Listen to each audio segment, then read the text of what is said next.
dying churches, obsession, and miracles. We're getting into it next. I'm Maria Menounos, and you're tuned in to AfterBuzz TV, the ESPN of TV talk. Now, let the buzz begin.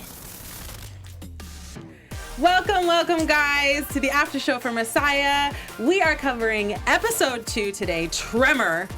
You guys, we're getting more and more into this, and it is crazy. We're talking a dying church in Dilley, Texas. Who the heck has ever heard of Dilley, Texas? I don't know. Not me. Not me. We're talking Aviram's irrationality and, of course, the first miracle. We're also talking our special segment, WWYD.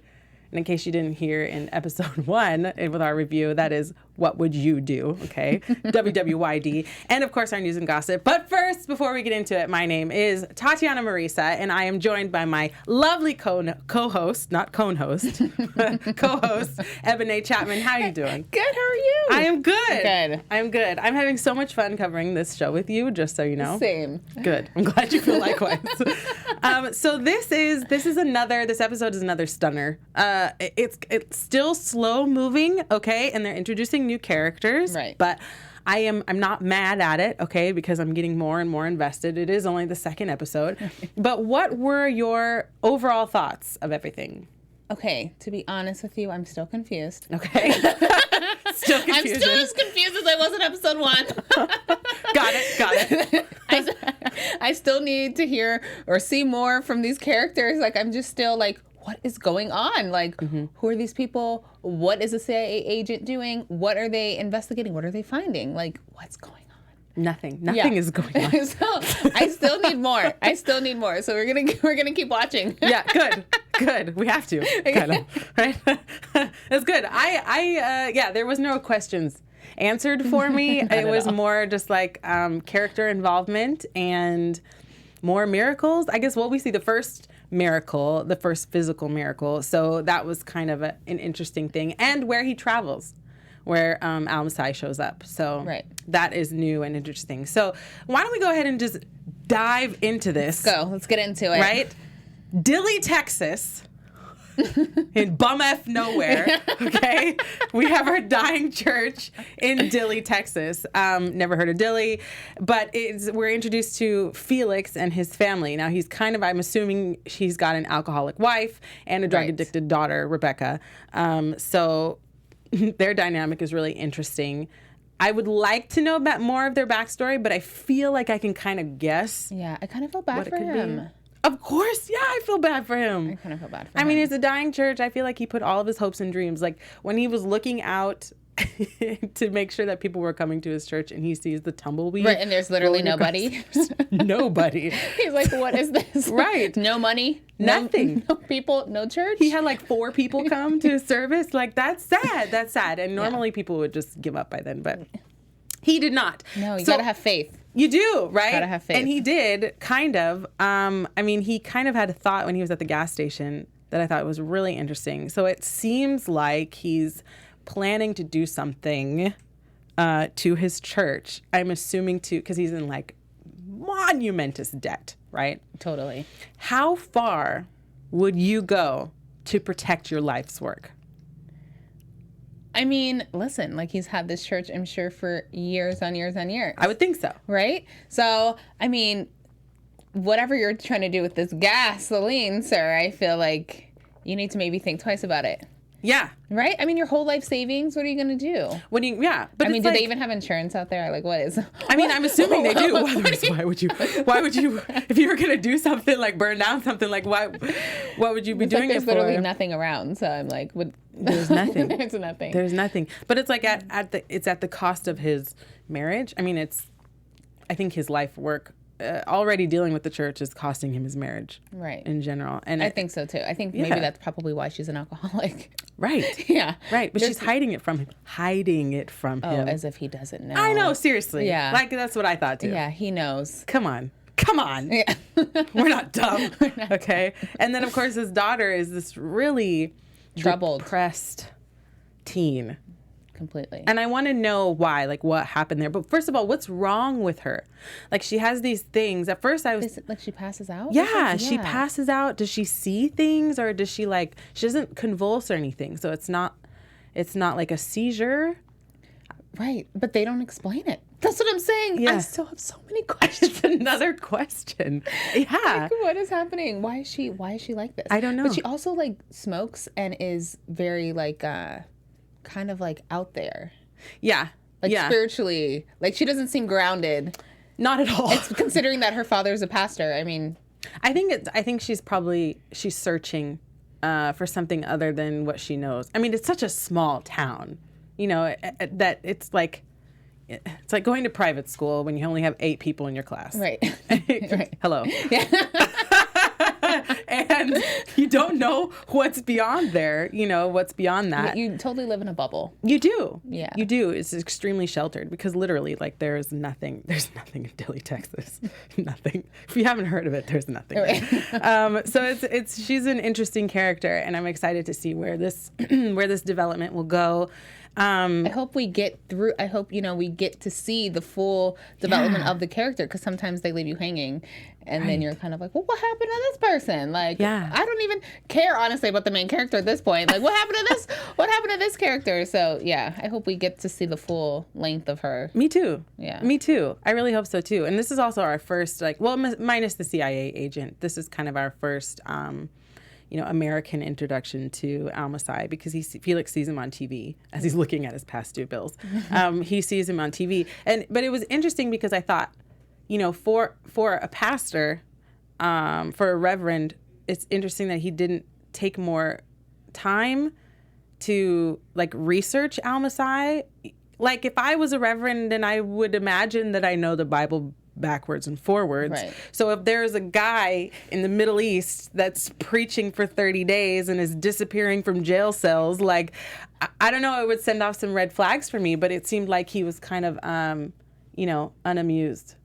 Did you get that?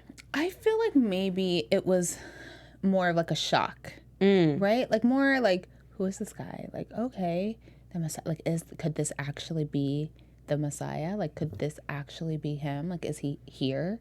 Right. Everything that we've been reading about for however long, is this him? So I think maybe more of a shockwave. Like, oh, okay. Like, we're in at the end time. Yeah. Like, what's gonna happen? Yeah. Becoming in the world, what's going on? I thought it was interesting because he still continued with his day to day, after seeing him Al-Mesih on TV. Like, he didn't even. I don't know. I guess I was expecting more, oh, he's here. Let's prepare. I don't even know how you would prepare for that. But, something like a plan of action but sometimes I wonder, because when you see things on TV that is not in your hometown or what then you're like, oh, it's over there. Right. Right. It's over there. It's not affecting me. Right. So I'm kind of wondering if that was his perception when he saw Al-Mesih on TV. Maybe. I don't know. I would be freaking out, but that's me. Speaking of freaking out, we have plenty of freaking out here on AfterBuzz TV for our after shows. Can you tell us more about that, Ebony? Yes, of course. You guys, thank you so much. Before we move on to the next topic, we both want to thank you so much for supporting us. So we would like for you to subscribe, comment on the video. We are also on iTunes, so you can check us out there for the audio version. So please continue to support our shows, continue to watch with us, and we're excited to continue to report on Messiah. Awesome. Thank you for that. Of course. I needed that reminder. I forget how many shows we cover here on AfterBuzz. So many. So getting back into it, I really want to talk about Aviram's irrationality. Okay, he is the angriest person I think I've ever seen. But I like him. You do? I do. Is he your favorite character?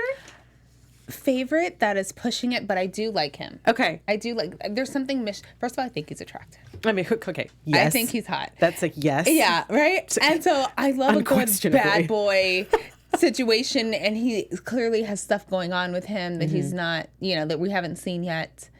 So I'm interested. I'm intrigued. Call me. That kind of intrigued. Listening, good.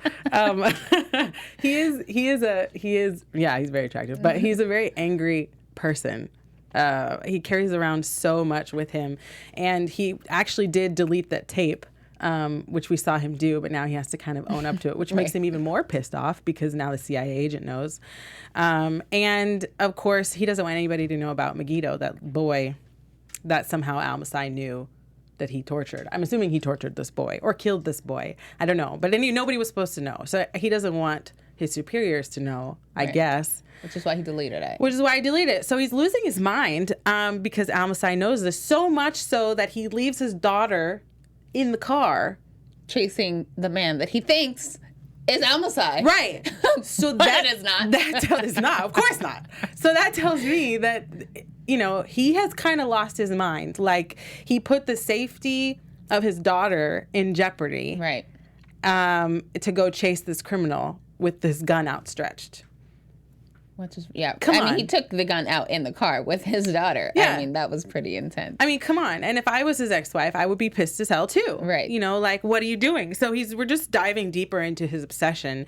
And he's homeless, we find. He doesn't have a place to live. He's going through the split up, or he's already divorced. I don't know. But he can't keep his ish together. And I think that, in turn, he goes and he captures Jibril. Right. At the very end. Yeah. And he takes him away into the night, right? And I think ultimately he's going to interrogate him on the whereabouts of Al-Mesih, I presume. Of course. And so, I fear for Jibril because I think he's going to get the brunt of Avirim's anger. Totally. But I think the anger comes from this fear, right? Fear of what? Of Al-Mesih.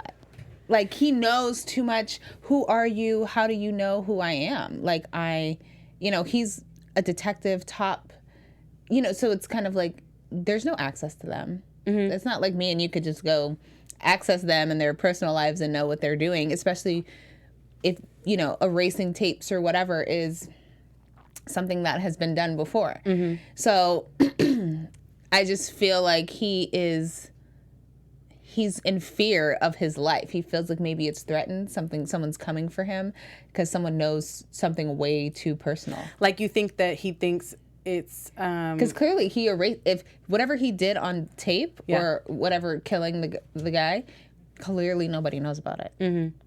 So if he knows about it, it's like, they're coming after me. They figured it out. Like, oh no, they found what I've been hiding this whole time. That's where his obsession comes from. So you think that, like, he thinks somebody is after his life. Totally. So he's just going to after his job, kill them before. after like his livelihood, what he knows. And that would explain why, that would explain a lot. Yeah. Yeah. Interesting. I like that take. Here we go. Woo! We got it covered. Are we figuring out mysteries here? No more questions about this. We got it. Okay. If you have any questions about this show, we got you. I really want to get into the first miracle because that's a huge, huge thing. And of course, Al-Mesih shows up at this, beautifully spiritually historic temple, right? The Temple Mount, which is holy to both Jews and Muslims. So it's a very prominent thing to show up at, which I kind of guessed that that's where he would show up at. He's the perfect place to go. And mind you, I noticed, my husband and I were watching this together, and he has not quoted from the Bible this whole time, okay? He's not quoted from the Bible this whole time. He's pulling from the Quran this entire time. And he shows up at the Temple Mount, and the wise men who are sitting in that group, I call them the wise men or the Pharisees. They're not either of those, but that's how I remember them. So they're sitting in there and they're watching him on their iPad or laptop or whatever. Right. And they say, he's horrible. He's misquoting Muhammad. And but he's fulfilling the prophecy of Muhammad by helping Islam while wearing the yellow robe. And I don't know much about that prophecy. All I know is that it's not from the Quran, from what I understand. It's like in real life. It's not from the Quran. It's from like Muhammad's other book about his prophecies that he was saying was going to happen. So anyway, in there... Teach me something.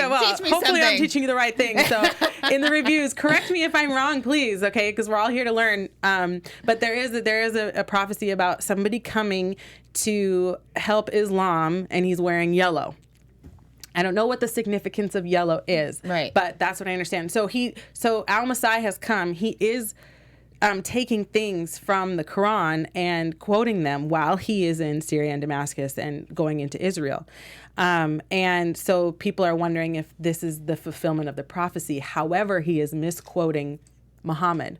Or is he? Or is he, right? Or is he? And this is the whole thing. Like, is he Messiah? Is he the second coming? I don't know. Do you know? I don't know. So just a little background. Okay. So that's interesting. So anyway, getting to it. I'm just explaining way too much. I really love this.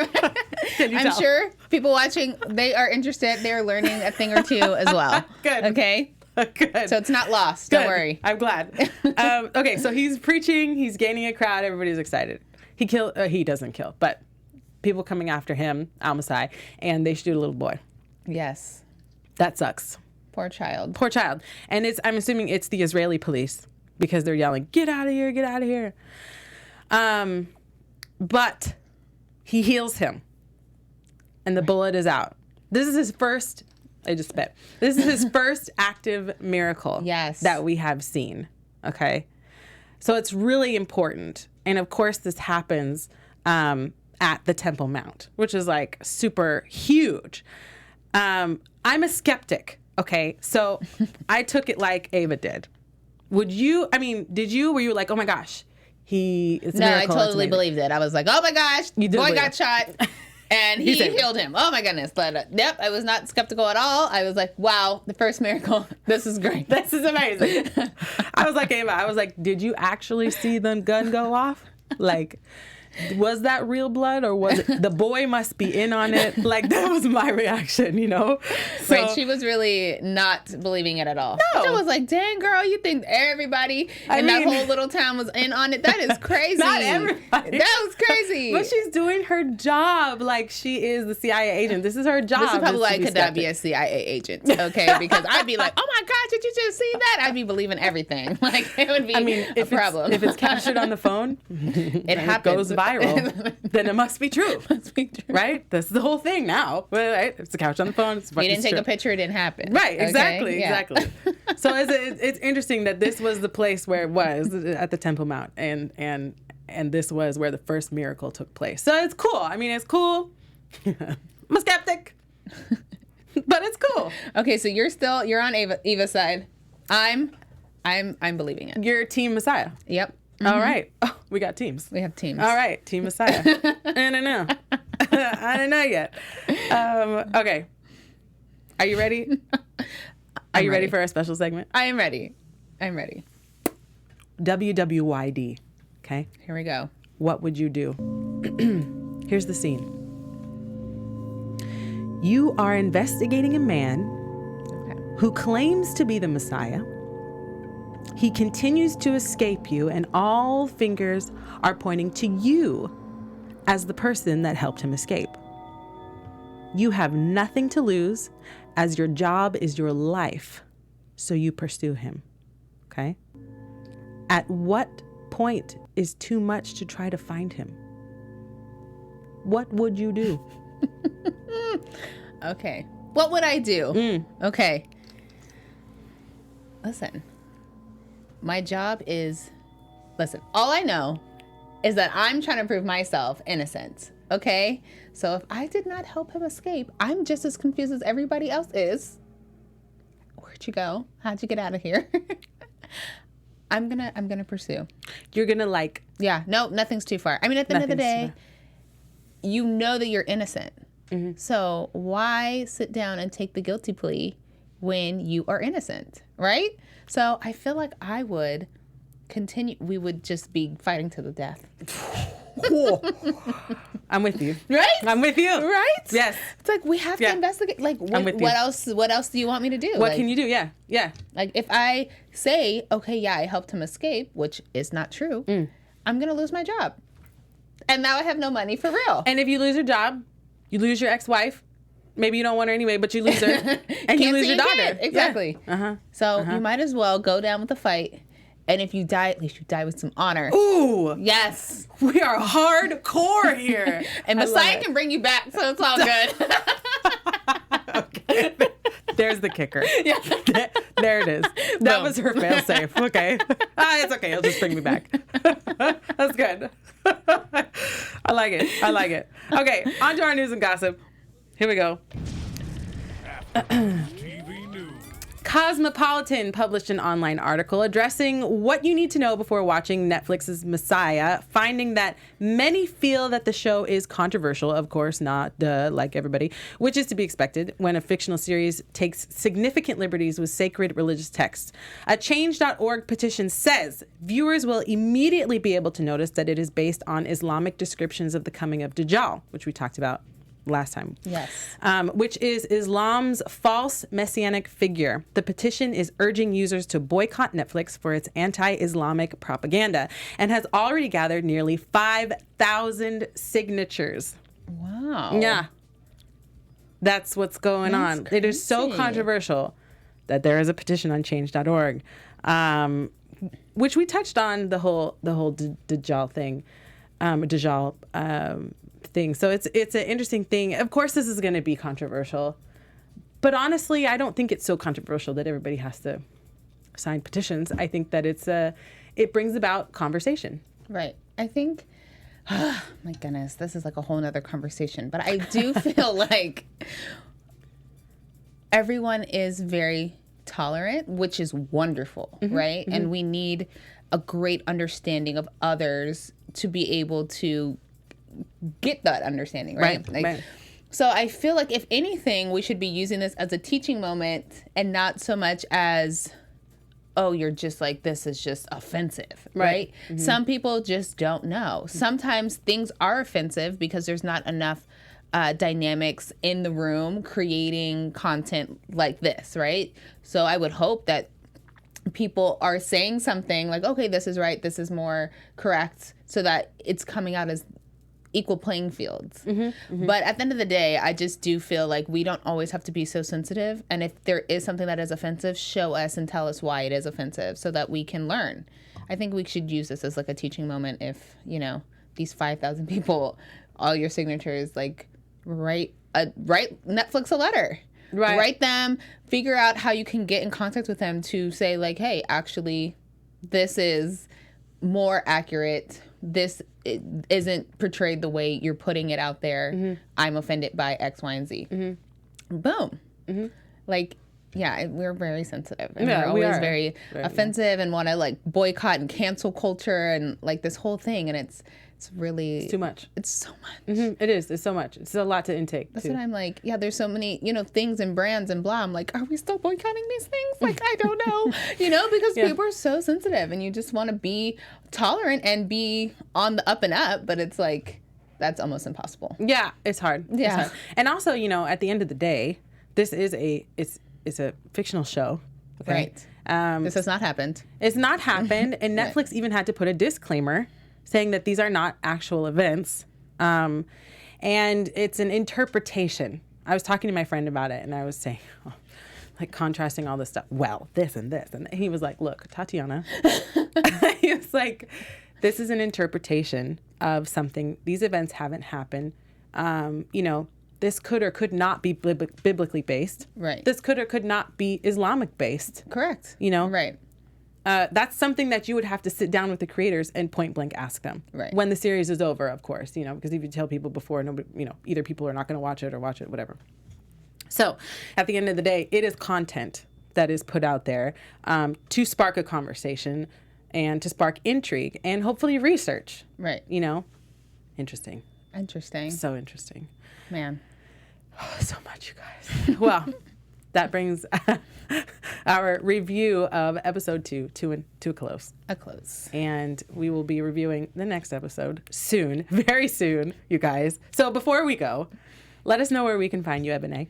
You can find me on Instagram at Ebony Chapman 12. So my first and last name. And the numbers 1, 2. 1, 2. And also, I am Tatiana Marisa. You can find me at Tatiana Marisa on all social media platforms. Until then, thank you so much for joining us here. And we are excited to cover this show and more. We'll catch you next time. Our founder, Kevin Undergaro, and me, Maria Menounos, would like to thank you for tuning in to AfterBuzz TV. Remember, we're not just the first, we're the biggest in the world, and we're the only destination for all your favorite TV shows. Whatever you crave, we've got it. So go to AfterBuzzTV.com and check out our lineup. Buzz you later. The views expressed herein are those of the hosts only and do not necessarily reflect the views of AfterBuzz TV or its owners or principals.